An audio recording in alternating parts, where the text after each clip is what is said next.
창조의 시작과 완성을 담은 창세기에는 많은 신학적 의미들을 지닌 내용들이 있는데 오늘의 본문에는 하나님의 형상, 복, 그리고 안식에 대해 기록하고 있습니다.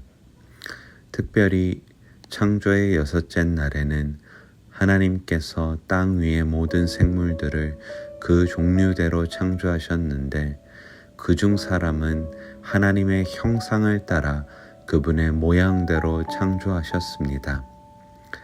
하나님의 형상과 그분의 모양에 대해 구약과 신약은 많은 정보를 제공하지 않기에 그 의미와 적용에 대한 성경학자들의 의견이 분분하지만 하나님께서는 그분의 형상을 따라 사람에게 창조 세계를 다스리게 하셨습니다. 이는 사람으로 하여금 하나님의 형상을 따라 지음받은 바대로 다스리게 하심이었기에 하나님께서 창조하신 세상을 불법적으로 자신의 이익만을 위해 폭력과 악행으로 다스려도 된다는 뜻이 아니라 하나님의 창조 사역 속에 보이신 질서와 채움의 뜻을 본받아 다스려야 함을 나타냅니다. 이를 위해 하나님께서는 지음을 받은 사람에게 복을 주셨는데 이 복은 다른 생물들을 다스리는 권위의 복, 즉 힘과 서열의 복이 아니라 하나님의 형상을 따라 지음받은 대로 하나님의 말씀의 권위 앞에서 하나님과 교제하며 살 수 있게 하신 관계의 복이었습니다.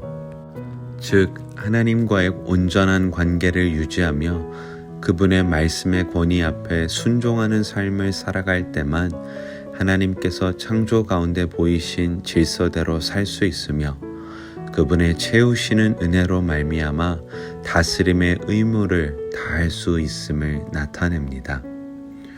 또한 이러한 하나님의 형상대로 지음받은 바를 온전히 유지할 하나님과의 관계를 위해 다른 부분들의 부족함이 없도록 모든 필요를 하나님께서 채워주셨습니다. 이렇게 하나님의 형상대로 지음받은 사람이 온전히 하나님과의 관계를 누릴 수 있도록 6일간의 모든 창조의 사역을 마치신 하나님께서는 7째 날을 복되게 하셨습니다. 이는 이 날을 특별하게 구별하심으로 사람으로 하여금 6일간의 모든 생활과 하나님의 안식일을 구별함으로 안식일에 주시는 하나님과의 관계를 더욱 거룩하게 지켜야 함을 나타내셨습니다.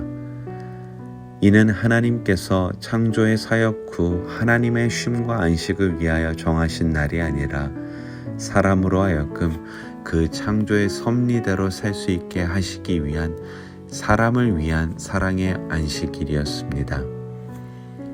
하지만 죄로 인한 인류의 타락으로 인해 하나님의 형상대로 지음받은 본 모습이 훼손되어 더 이상 우리는 하나님의 영광에 이르지 못하는 존재가 되었습니다.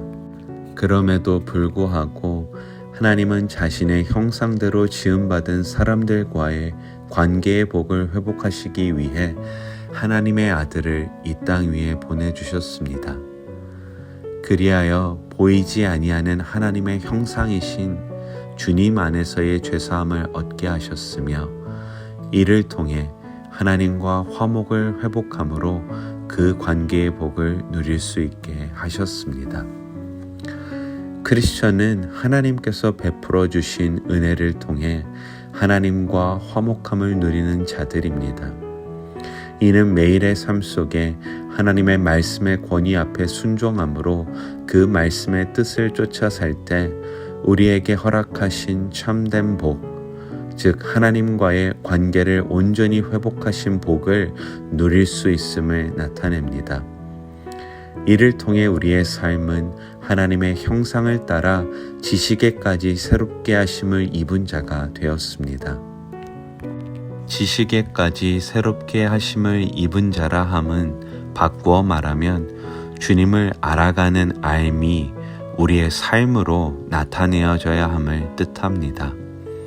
그러므로 매일의 삶에 하나님의 말씀을 우리의 거울 삼아 하나님의 형상대로 지음받은 뜻을 따라 우리가 믿음으로 아는 바를 삶으로 살아낼 수 있길 소망합니다.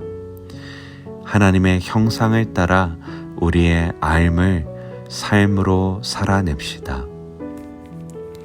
이 말씀을 바탕으로 함께 기도하는 시간을 갖도록 하시겠습니다.